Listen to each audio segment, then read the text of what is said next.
Muito bem. Nós vamos falar sobre um projeto recente, que é o abastecimento do nosso sistema de produção de hidrogênio através de geração fotovoltaica e bateria, né? Aqui eu estou falando sobre hidrogênio de baixo carbono, e aqui eu mostro rapidamente as chamadas rotas para geração de hidrogênio. Deixa eu pôr o tempo aqui só para garantir que eu não vou ultrapassar muito, né? Então, as rotas de geração de hidrogênio, e muitas vezes são definidas por cores, né? E a gente tem o hidrogênio verde, aquele hidrogênio que vem de eletrólise da água, e a fonte de energia usada para fazer essa eletrólise, a fonte de energia elétrica, ela é renovável. Porém, falar em hidrogênio verde, ele se tornou praticamente um marketing, né? Então, por exemplo, o estado de São Paulo desenvolve, obtém hidrogênio a partir do etanol, né? E fala que é hidrogênio verde. Quer dizer, não tem exatamente a ver com essa caracterização de cores. Hoje ela se tornou um marketing. Por isso, no Brasil, a gente tem preferido, e no mundo também, não usar muito as cores para definir as rotas do hidrogênio, mas sim falar se o hidrogênio é de baixo carbono ou não, né? Aqui a gente tem aqui o hidrogênio verde, baixo carbono, vamos dizer, menor do que emissões menores do que 3 quilos de carbono equivalente. Por que a gente fala carbono equivalente? Porque não é só carbono que às vezes é emitido, às vezes enxofre, nitrogênio, SOx, NOx, né? E o COx. Então a gente faz uma equivalência com carbono. Então, menor que 3 quilos de carbono equivalente por quilo de hidrogênio produzido. É claro que aqui a gente tem o hidrogênio branco, que ele não, a princípio não emite nada, é hidrogênio geológico, hidrogênio encontrado na natureza, ou quando ele é um subproduto, que eu estava conversando com o professor aqui da Universidade do ABC, né? Quando ele é subproduto de um processo industrial. Por exemplo, o Angra 2, para produzir, para limpeza dos geradores, produz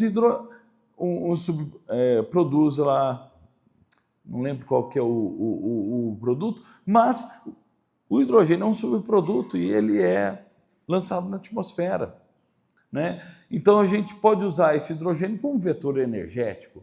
Aliás, o hidrogênio já tem sido utilizado pela indústria há muitos anos, há mais de 50 anos. Quem nunca ouviu falar de margarina, gordura hidrogenada, né? Então, realmente, a Petrobras, por exemplo, ela produz mais de 1 tonelada de hidrogênio por ano, só para fazer o craqueamento catalítico. Então, o hidrogênio já é usado na indústria, mas como vetor energético, ele é relativamente recente, principalmente com a preocupação da substituição de combustíveis fósseis, que têm emissões, e o hidrogênio ele pode substituir virtualmente todos os combustíveis fósseis e não produzir emissões nocivas para a nossa atmosfera.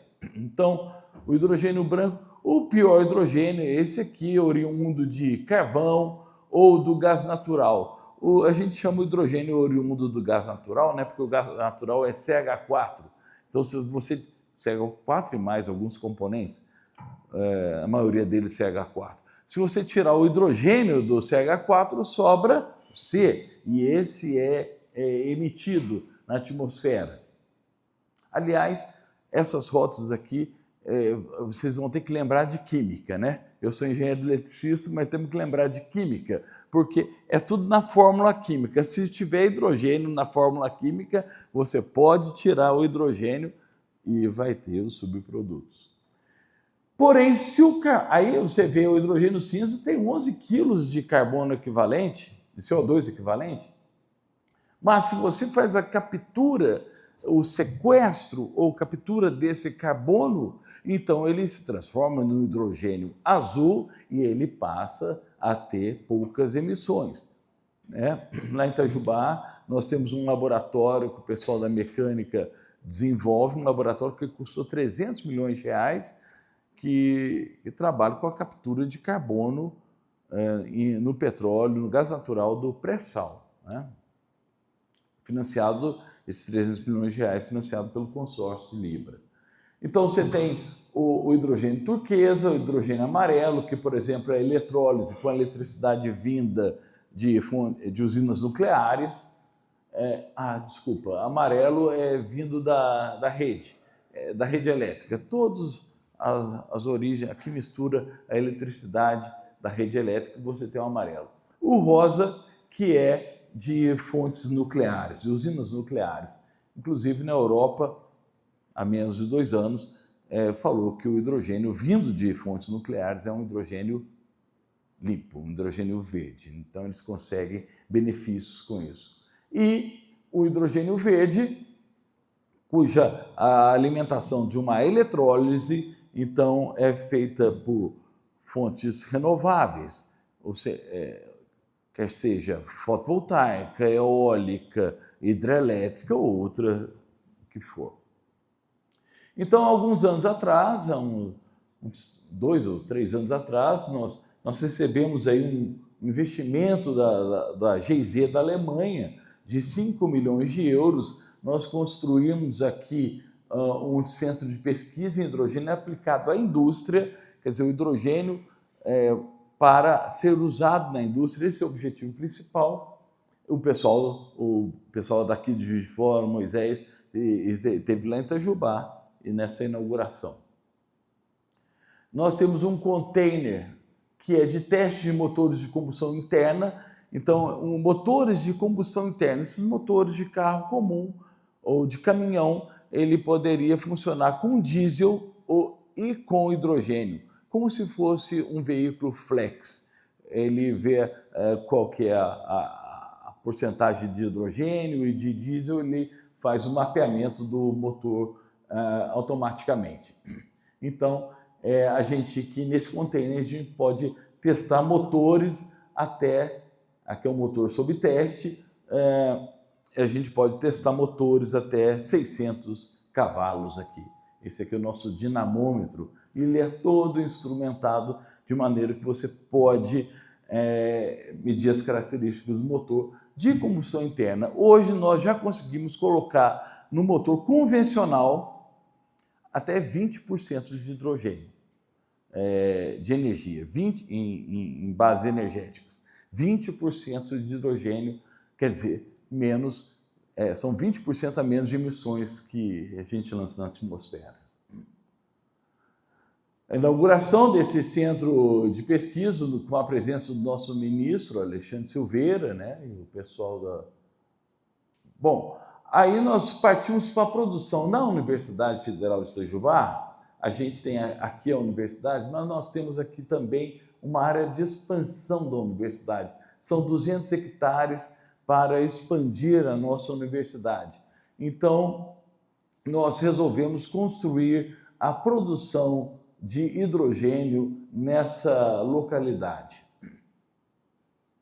Então, a nossa produção de hidrogênio consta de um eletrolisador de 300 kW, que é capaz de gerar a plena carga, 24 horas por dia, 100 kg de hidrogênio por dia, né? Um armazenamento em 30 bar, depois um compressor que eleva essa pressão para 200 bar e para 900 bar, e um dispenser de combustível para carros movidos a hidrogênio. Então, esse dispenser a 700 bar e uma célula combustível de 10 kW. Então, aqui é onde a produção de hidrogênio estaria sendo construída, já foi inaugurada. E só para vocês terem uma ideia, isso aqui é o laboratório do pré-sal, o laboratório para trabalhar com captura de carbono e teste de... Esse laboratório consegue reproduzir todas as condições do pré-sal, de um óleo obtido no pré-sal. E aqui você pode ver também painéis fotovoltaicos. A ideia nossa é colocar painéis fotovoltaicos em toda essa região, totalizando 1,25 megawatts de geração fotovoltaica. Esse aqui foi o dia da inauguração da produção. Então você pode ver aqui o container, onde o nosso elettrolisador de 300 kW está aqui dentro. Aqui o compressor. Aqui atrás nós temos armazenamento em 30 bar, esses cilindros em 200 bar, esses outros cilindros em 450 bar e deitado aqui um cilindro de 900 bar. Então, aqui o eletrolisador, 30 bar, compressor, 450 bar, 900 bar. E esse aqui é o nosso dispenser, né? Um sistema de reabastecimento de veículos a hidrogênio. E a gente já fez abastecimento de alguns veículos da Kia. O caminhão da Volkswagen está vindo aqui abastecer. E também o Toyota Mirai também está sendo abastecido aqui, porque é o único lugar do Brasil que você consegue abastecer a 700 bar. Então, um tanque de um carro, ele cabe 5 quilos de hidrogênio a 700 bar. E a gente consegue abastecer um tanque em 5 minutos. Então, essa é um pouco a diferença entre um carro elétrico, onde você tem que carregar uma bateria e demorar bastante tempo, e um carro que também pode ser elétrico. Se a gente usar uma célula combustível, a gente pode transformar o hidrogênio em eletricidade e acionar um motor elétrico.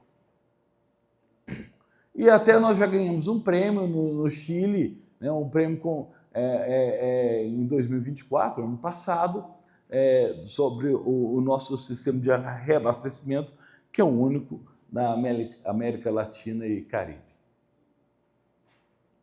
Bom, aqui eu gosto muito dessa figura, porque é o canivete suíço das aplicações de hidrogênio. Então, tem muitas aplicações de hidrogênio, seja em processos químicos, a gente pode produzir fertilizantes, a gente pode produzir aço, né, na indústria siderúrgica. Hoje, fertilizante é fantástico, porque o Brasil é um país, notadamente um país agro, né? E ele importa 90% dos seus fertilizantes. Então, se o Brasil não importar fertilizante, e quem está fornecendo é Rússia e Ucrânia, né? Que estão em guerra, mas eles estão fornecendo para o Brasil. Bom, na parte de sistema de potência, acho que eu vou falar um pouco do aço, porque o aço é muito interessante. O minério de ferro, ele vem com muito oxigênio, Fe2O3.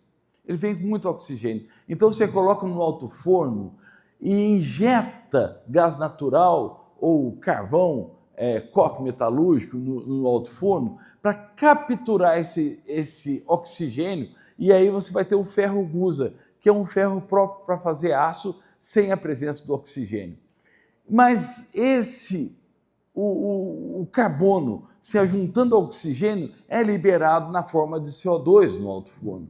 Então, a ideia nossa é injetar hidrogênio para capturar esse oxigênio, e o resíduo que você vai ter é água, H2O, é um aço chamado um aço verde.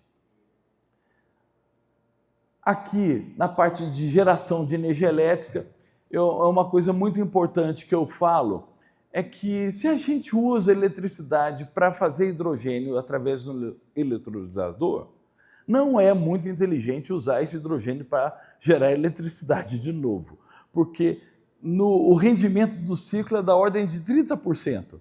Quer dizer, você vai gerar 30% da eletricidade que você usou para produzir. Agora, quando a eletricidade tem custo de oportunidade nulo, por exemplo, está em moda a questão do curtailment. quando você tem que cortar a linha, produção de energia renovável lá no Nordeste e transmitir para o centro de carga no Sudeste. As nossas linhas não suportam, não tem condições para isso. Então, aquela eletricidade gerada ali tem custo de oportunidade nulo. Quer dizer, se eu não estou fazendo nada com ela, eu poderia usar ela para gerar hidrogênio. Aí sim, aí a coisa começa a ficar viável, tá certo? Não ia fazer nada com a eletricidade. Transporte urbano, quer dizer, o transporte ele pode ser ou um motor de combustão interna funcionando como hidrogênio, que a gente mostrou, ou ele pode ser uma célula combustível gerando eletricidade e acionando um motor elétrico. É um carro elétrico, porém abastecido com hidrogênio. Então, são essas duas formas. E na aviação, no combustível SAF, um combustível com sustentabilidade. Mas isso tudo eu falei para vocês terem uma ideia do que a gente tem hoje, né, junto também com o INERJ, porque os pesquisadores envolvidos nesse projeto também são pesquisadores do INERJ. E o projeto novo que a gente está se debruçando Engraçado que eu escrevi em inglês aqui, mas H2V eu falei verde, né? O certo seria G, né? Green Hydrogen. Hidrogênio verde, fotovoltaico e bateria. Bom, um dos parceiros nosso nesse projeto é a CEMIG.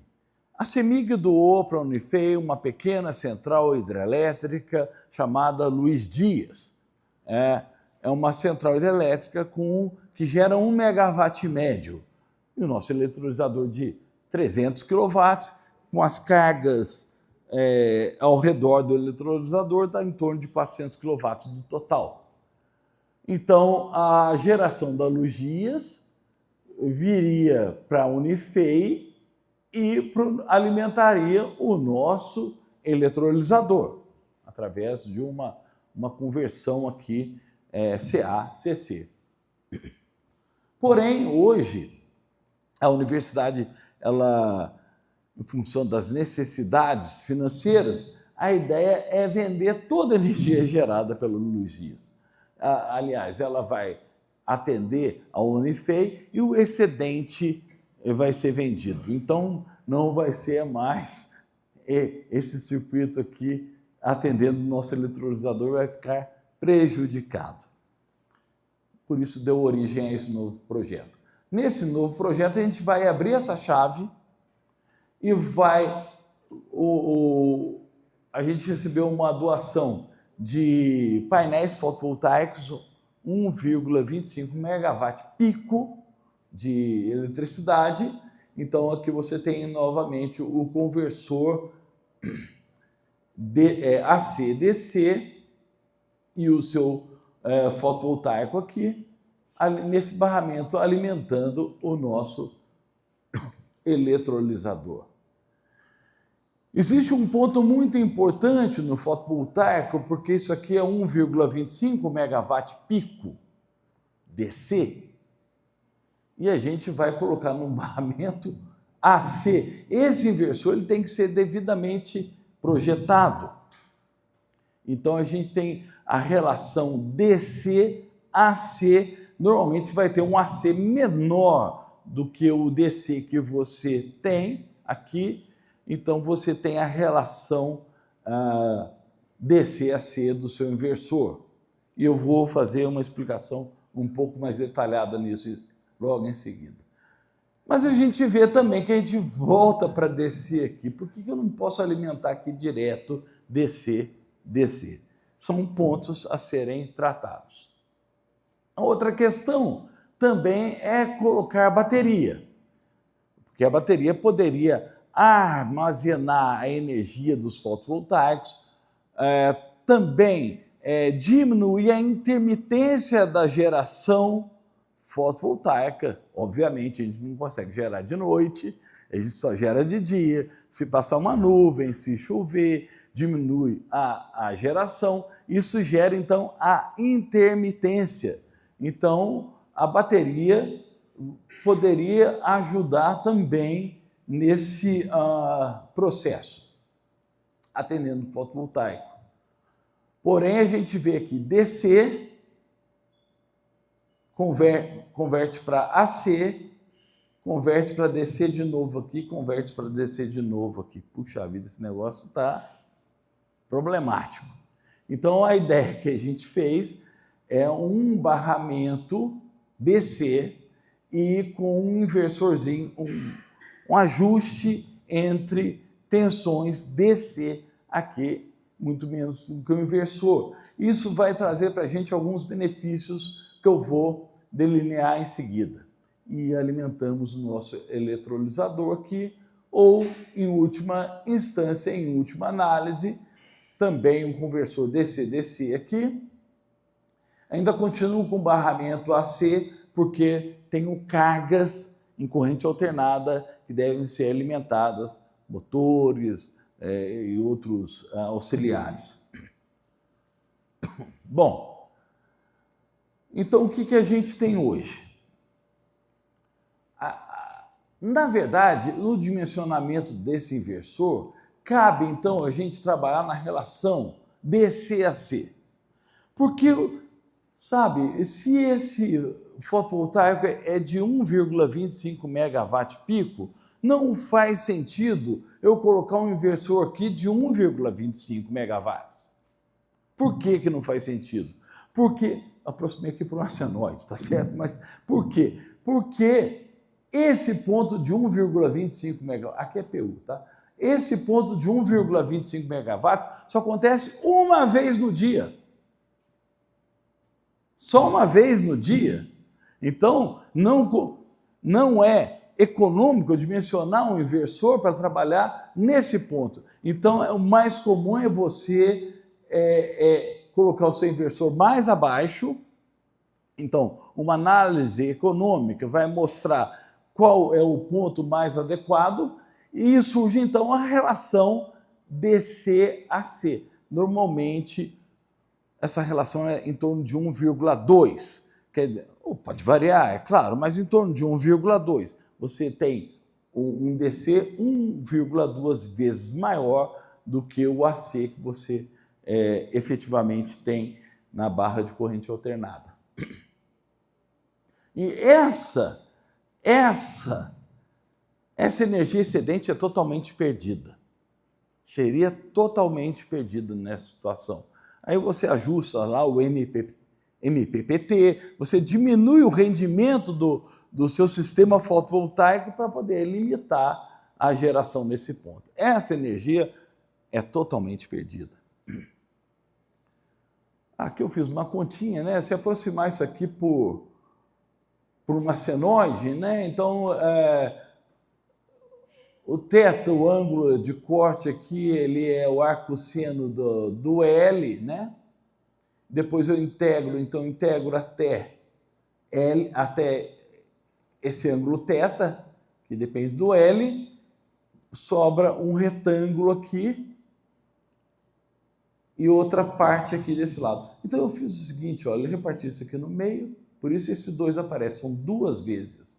Duas vezes a integral até esse ângulo θ e duas vezes esse retângulo aqui, que vai desse ângulo θ até o 12 horas ali. Então, por isso tem duas vezes. O seno até θ e de θ até π sobre 2, que é esse ponto aqui.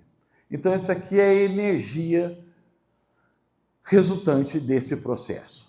Bom, a outra ideia é o seguinte. Então, essa energia é totalmente perdida. A outra ideia é colocar...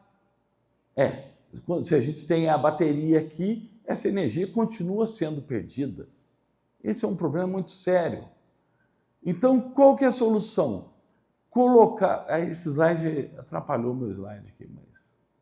A ideia... Não tem esse DC aqui ainda não, tá? Mas a ideia é colocar a bateria no barramento DC, antes do inversor. Aí aquela energia, ao invés de ser perdida, ela pode ser armazenada. Ao invés de ser perdida, ela pode ser armazenada e ser usada num outro momento, ou ser usada para reduzir as intermitências do fotovoltaico, né? Pode usar para criar inércia virtual, para garantir uma estabilidade do sistema aqui, e várias outras ações a gente pode ter quando você tem essa energia armazenada. Perdão, que não está conectado aqui, esse eletrolisador está conectado no AC ainda. Bom, como que a gente faria então? Então, aqui você tem a geração no dia típico, né? E aqui o corte feito pelo inversor. Mas essa energia aqui você consegue... essa ficou melhor, essa figura ficou melhor. Essa energia você consegue armazenar. Então, em termos de números, eu tenho 1,25 megawatts em pico, 1,5 megawatts pico em painéis fotovoltaicos.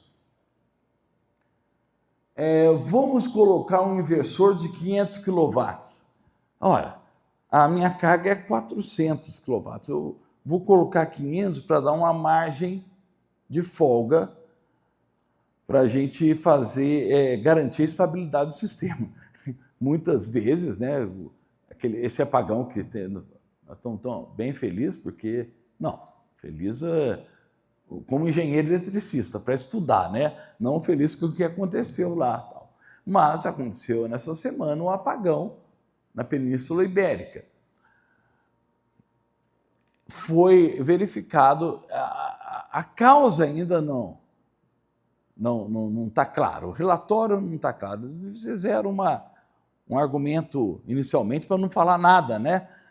Só para dizer qual foi a causa, mas a causa ainda, o estudo ainda vai dizer, não dá para falar rapidamente o que deu. Mas não tínhamos reserva girante naquele momento, não tínhamos inércia naquele momento.